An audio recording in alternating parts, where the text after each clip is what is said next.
স্বাগত জানাচ্ছি চট্টগ্রাম প্রতিদিনের সঙ্গে আছি আমি সামিয়া তমা। চট্টগ্রামে উদ্বেগজনক হারে বাড়ছে ডেঙ্গুর সংক্রমণ। গত ২৪ ঘন্টায় নতুন করে ২৮ জন সরকারি হাসপাতালে ভর্তি রয়েছে। এ নিয়ে চট্টগ্রাম বিভাগের বিভিন্ন হাসপাতালে চিকিৎসাধীন রয়েছেন ৫৯ জন ডেঙ্গু রোগী। জনগণ সচেতন না হলে ডেঙ্গুর প্রকোপ আরও ভয়াবহ আকার ধারণ করতে পারে বলে শঙ্কা স্বাস্থ্য অধিদপ্তরের।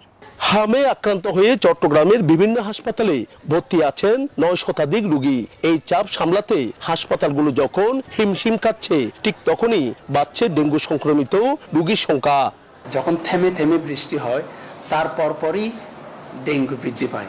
৫ জন ডেঙ্গু রোগী ভর্তি আছে, যেটা গত ২ মাস আগেও ছিল না।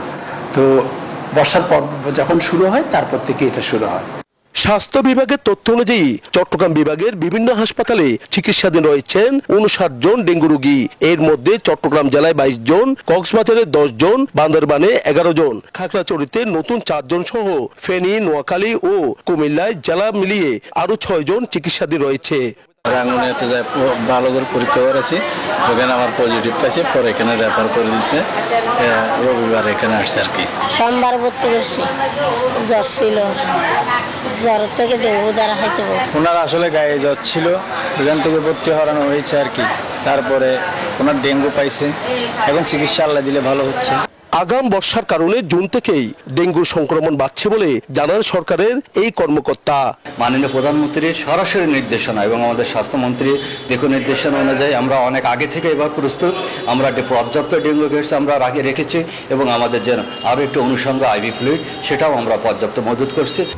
এইদিকে ডেঙ্গু প্রতিরোধে মশক নিধন কার্যক্রম জোরদারের আশ্বাস সিটি মেয়রের। আমাদের ম্যাজিস্ট্রেটরা তারা অন ডিউটিতে থাকবে, তারা যেখানে এডিস মশার লার্ভা পায় সেখানে তাদেরকে জরিমানা ইভেন জেল তারা করবে। হাসপাতালগুলোতে পর্যাপ্ত স্যালাইন, ডেঙ্গু পরীক্ষার কিট এবং প্রয়োজনীয় ওষুধ মজুত রাখার নির্দেশনা দিয়েছে স্বাস্থ্য বিভাগ। নয়ন বড়ুয়া জয়, নিউজ 24, চট্টগ্রাম। বান্দরবানের নাইখংছড়ি ও কক্সবাজারের টেকনাফ সীমান্তে মিয়ানমার জান্তা বাহিনী ও আরাকান আর্মির মধ্যে তীব্র সংঘর্ষে সীমান্তের বাসিন্দাদের মাঝে চরম আতঙ্ক বিরাজ করছে। সীমান্তের ওপারে ভয়াবহ গোলাগুলি ও বিস্ফোরণের বিকট শব্দে এপারের ঘরবাড়ি কেঁপে উঠছে। উদ্ভূত পরিস্থিতিতে ফের রোহিঙ্গা ঢলের শঙ্কা রয়েছে। সর্বোচ্চ সতর্ক অবস্থায় আছে বিজিবি ও কোস্টগার্ড। দীর্ঘ কয়েক মাসে তুলনামূলক শান্ত পরিস্থিতির পর আবারও উত্তপ্ত হয়ে উঠেছে বাংলাদেশ মিয়ানমার সীমান্ত। রাখাইন রাজ্যের মংডু ও বুথিডং সহ সীমান্তবর্তী বিভিন্ন এলাকায় নতুন করে তীব্র গোলাগুলি, বিমান হামলায় সীমান্ত জুড়ে উদ্বেগ তৈরি হয়েছে। সংঘর্ষে মুহুর্মুহুর গুলির শব্দ ভেসে আসছে এপারে। বান্দরবানের নাইখংছড়ি সীমান্ত এলাকায় ঘুমধুম ও তমরু এলাকায় বসবাসকারীদের মধ্যে আতঙ্ক, উত্তেজনা ছড়িয়ে পড়েছে। বড় ধরনের ঘটনার আশঙ্কায় অনেকে নিরাপদে আশ্রয় নিচ্ছেন। বিকট শব্দ এবং বাড়িঘরের মধ্যে কম্পন শুরু হয়ে যায়। রাখাইন রাজ্যের মিয়ানমার সরকার কর্তৃক, জান্তা সরকার কর্তৃক এখানে হামলা চালানো হয়। ওই দেশের নাকি জান্তা বাহিনী মানে যুদ্ধ হামলা চালাইতে আছে, রাত্রে আমরা ঘুমাইতে পারি না বইয়ের কারণে। আমার ছোট বাচ্চাটা পর্যন্ত কি ঘুম থেকে চমকে উঠে। সংঘাত তীব্র হওয়ায় নতুন করে রোহিঙ্গাদের বাংলাদেশে অনুপ্রবেশের শঙ্কা দেখা দিয়েছে। এ পরিস্থিতিতে কক্সবাজারের নাফ নদী ও সীমান্ত জুড়ে বিজিবি ও কোস্ট গার্ডের টহল জোরদার করা হয়েছে।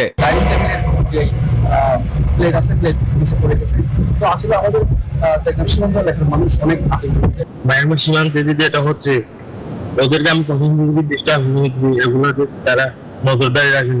মায়ানমার যে আরাকান আর্মিরা যে বাংলাদেশ না ঢুকতে পারে। আজকে আমরা যেটা একটা মেসেজ পেয়েছি যে বুটিডং এর থেকে আরো ডেপথে, যেটা আমাদের এদিকে আওয়াজ শোনা যায় নাই, ওদিকে এয়ার স্ট্রাইক হয়েছে। আমাদের এদিকে টেকনাফ, উখিয়ার দিকে কোনো আওয়াজ পাওয়া যায় নাই। সর্বপর্যায়ে সবাই সতর্ক অবস্থানে আছে, কোনো ডাউট নেই ব্যাপারে। স্থানীয়রা জানান, বৃহস্পতিবার টেকনাফের হোয়াইংকং ও নীলা সীমান্তের ওপারে মিয়ানমারের রাখাইনদের বলিবাজার ও কুমিরখালী এলাকা থেকে বিস্ফোরণের শব্দ শোনা গেছে। এমন পরিস্থিতিতে টেকনাফের শাহপরি দ্বীপ, নীলা, হোয়াইংকং ও নেটং পাড়া সীমান্ত এলাকায় থমথমে পরিস্থিতি বিরাজ করছে। Desk report, news 24। ইরফান, সীমান্তের আজকের পরিস্থিতি কেমন দেখতে পাচ্ছেন আমাদেরকে জানাবেন।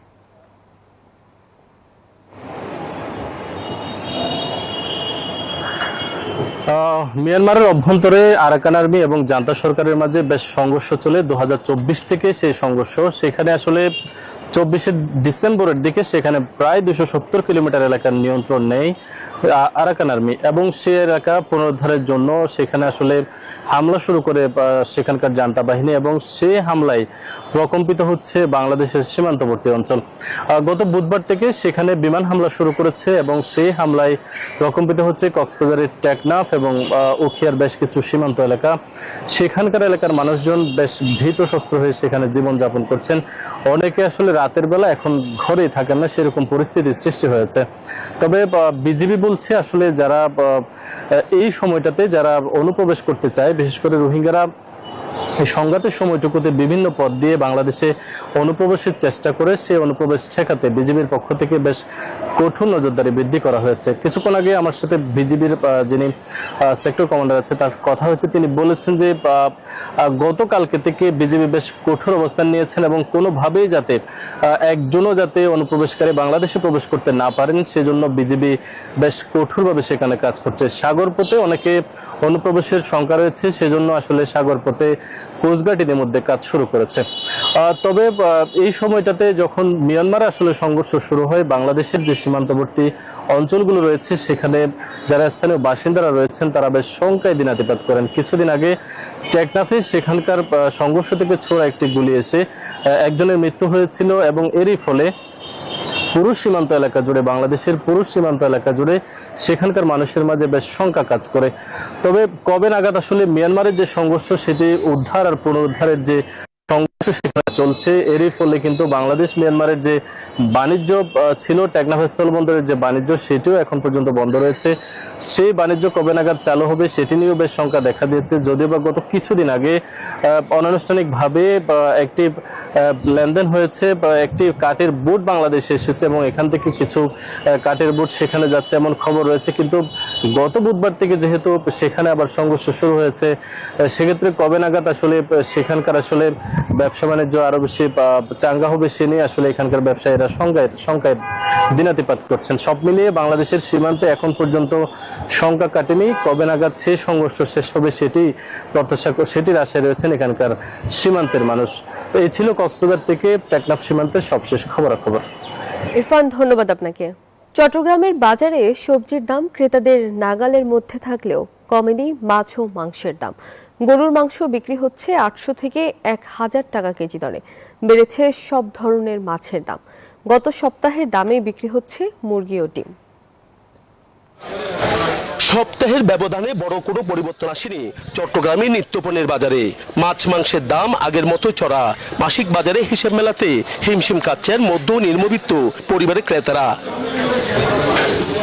বাজারে ইলিশের সরবরাহ বাড়লেও কমেনি দাম। প্রতি কেজি বিক্রি হচ্ছে 1800 থেকে 2000 টাকা। 1000 টাকার নিচে নেই ছোট চিংড়ির কেজি। রুই কাতলও বিক্রি হচ্ছে 400 টাকা কেজিতে। ইলিশের মাছ এখন না, ইলিশ মাছ এখনো নাগালের মধ্যে আসে নাই। এখনো ইলিশ মাছের দাম অনেক বেশি। সবজির দাম একটু কমলেও মাছের দাম চওড়া।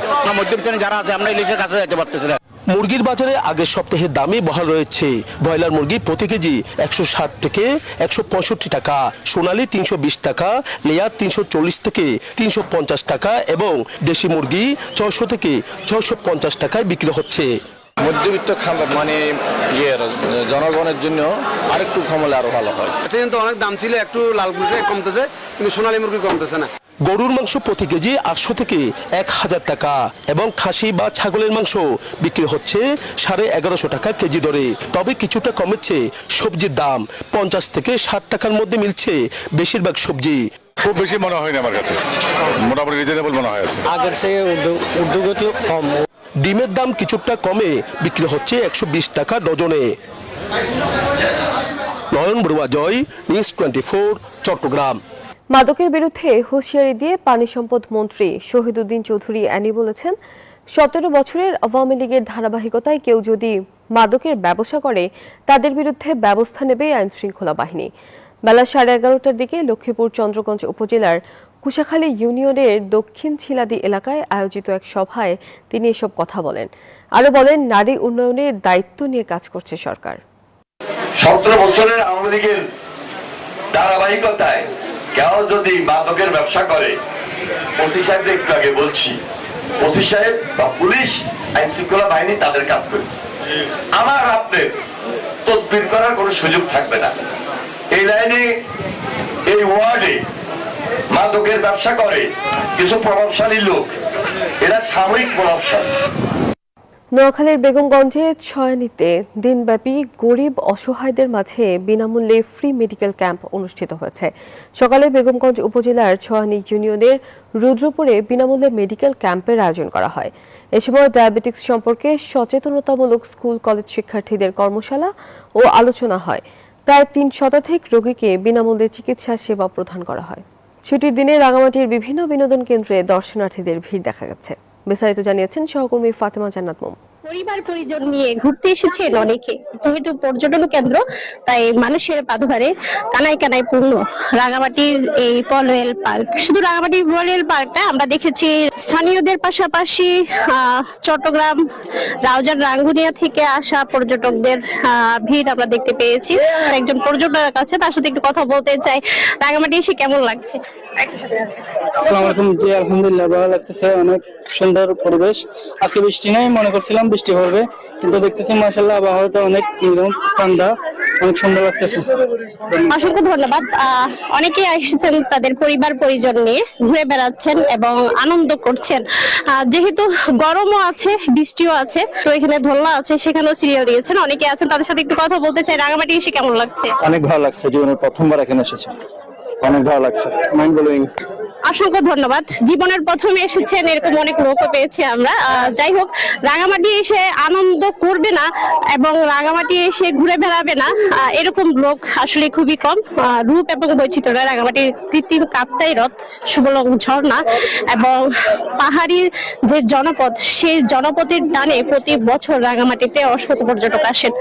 তো রাঙামাটি থেকে এই ছিল আমার কাছে সর্বশেষ তথ্য। ফিরে যাচ্ছে স্টুডিওতে। নোয়াখালী সদর সহ বিভিন্ন উপজেলায় বীজস্ট্রং প্রকল্পের আওতায় কৃষি বিভাগের মাধ্যমে মালচিং পদ্ধতিতে বাড়ছে সবজি চাষ। পোকামাকড় কম ও খরচ কম হওয়ায় আগ্রহ বাড়ছে কৃষকদের। এসব সবজি চাহিদা পূরণে গুরুত্বপূর্ণ ভূমিকা রাখছে। কৃষি বিভাগের মতে 500 একর জমিতে সবজির উৎপাদন করছেন চাষিরা। খাগড়াছড়িতে এবার 4321 হেক্টর জমিতে কলার আবাদ করেছে কৃষকরা। আবহাওয়া অনুকূলে থাকায় ফলনও বেশ ভালোই হয়েছে। পাহাড়ের কলা ফরমালিন মুক্ত হওয়ায় বিভিন্ন জেলায় এসব কলার চাহিদা রয়েছে। এখান থেকে বিভিন্ন জেলায় কলা কিনে নিয়ে যান ব্যবসায়ীরা। কলা চাষিদের মাঠ পর্যায়ে সব ধরনের সহায়তা করছে কৃষি কর্মকর্তারা। জমে উঠেছে মৌসুমী ফলের বাজার। এ নিয়ে আরো খবর জানাতে কুমিল্লা থেকে যুক্ত হচ্ছেন সহকর্মী HM মহিউদ্দিন। মহিউদ্দিন, কুমিল্লাতে মৌসুমী ফলের বাজার কেমন দেখতে পাচ্ছেন, আমাদেরকে জানাবেন।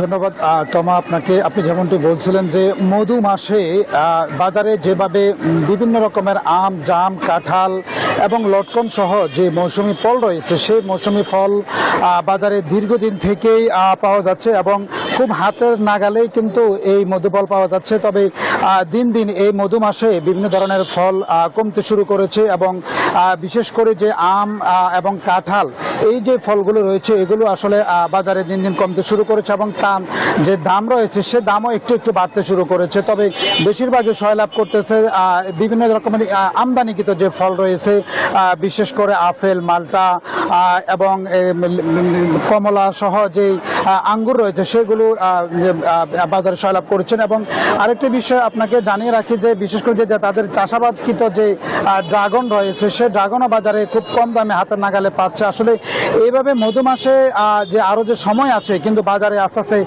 মধুর মাসের যে আম, জাম যে ফল রয়েছে সে ফলসগুলো কিন্তু খুব কমতে শুরু করেছে। বিশেষ করে আড়তদাররা যেটি বলছিলেন যে আসলে মধু মাসের এই কাঁচা আম যে মালামালগুলো রয়েছে, সে কাঁচা মালামালগুলো দীর্ঘদিন সংরক্ষিত রাখার কোনো ধরনের ব্যবস্থা না থাকার কারণে কিন্তু বাজারে এগুলো আস্তে আস্তে কমতে শুরু করেছে। সাধারণ ক্রেতারা আমাদেরকে যেটি জানিয়েছেন যে আসলে কুমিল্লা সহ সারা দেশে এই যে মধু মাসের যে ফলগুলো রয়েছে সে ফলগুলো যদি সংরক্ষণের কোনো ধরনের ব্যবস্থা রাখা হতো, তাহলে এই মধু মাসের আম সারা বছরেই কিন্তু সেটি পাওয়ার সুযোগ ছিল।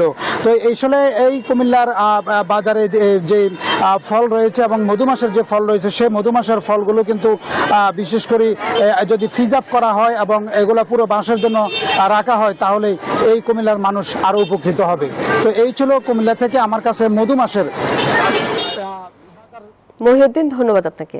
আর এই ছিল নিউজ 24 চট্টগ্রাম প্রতিদিনের সংবাদে। এতক্ষণ সঙ্গে থাকার জন্য ধন্যবাদ সবাইকে।